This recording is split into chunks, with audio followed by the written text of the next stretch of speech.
እንደውም ሶስቱንም ማለት ይቻላል። አንደኛ በአሁኑ ሰዓት ወጣቶች ተዘፍቆበት ያለውን እጅግ በጣም አስቸጋሪ የሆነ የቁማር ጨዋታ ነው።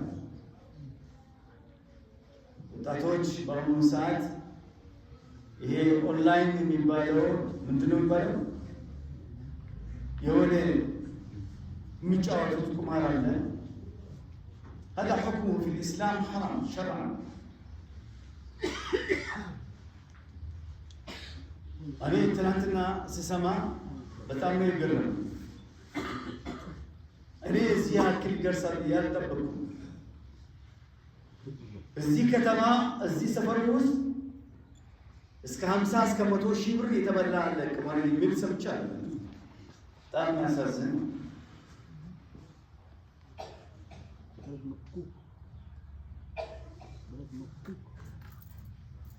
الله عز وجل ይሄን ቁማር حرام ሲያደርገው ከኢድማን ጋር ነው حرام ያደረገው። ኢድማን ማለት ሱስ ነክ ነገሮች ማለት إنما ብሎ بعد الحصر ነው የጀመረው። إنما الخمر والميسر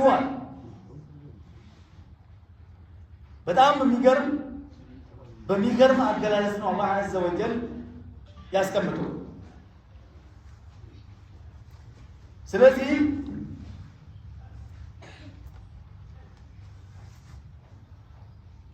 أيها الإخوة ይሄ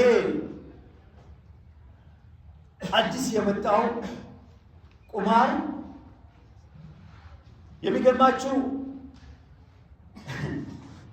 የሚያሳዝነው እኛ ድሮ ቁማር የምናውቀው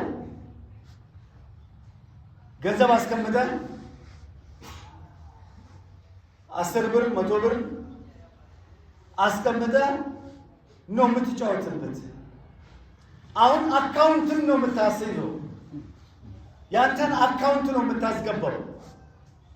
ጫወታው በአካውንት ነው። ካሸነፍኩ ቀጥታ ወደ አካውንት ነው።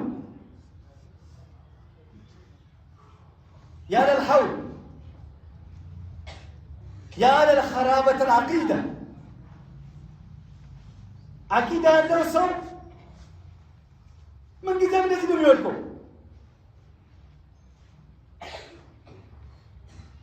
ምን ጊዜ አቂዳ ያለው ሰው ፂሙ ስትላጭ ታገኘው። አቂዳ ያለው ሰው ሴት ስትጨብጥ ታያለህ።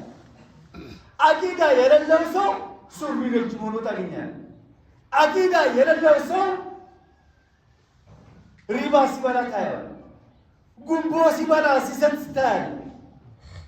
ሐራም ነገር እሱ ጋር እጅግ በጣም እምንት ናት። ትንሽዬ ነገር አድርጎ ነው የሚቆጥረው።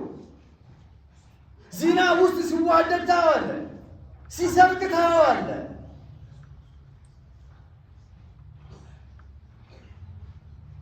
ለምን? አቂዳ የለም። አቂዳ ያለው ሰው የራሱን አካውንት አስይዞ ጌም አይጫወትም። ይህ ወላሂ ወረቢል ካዕባ አቂዳ ያለው ሰው በጌም አካውንቱን አስይዞ ያለውን ምናልባት እኮ የቤተሰብ ኃላፊ ነው።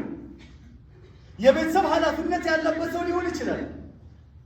እንደዚህ የሚጫወትና የሚቀልል ከሆነ ምን አይነ እክተሰበ ወፊማ አንፈቀ የምለውን የት ነው የወሰደው?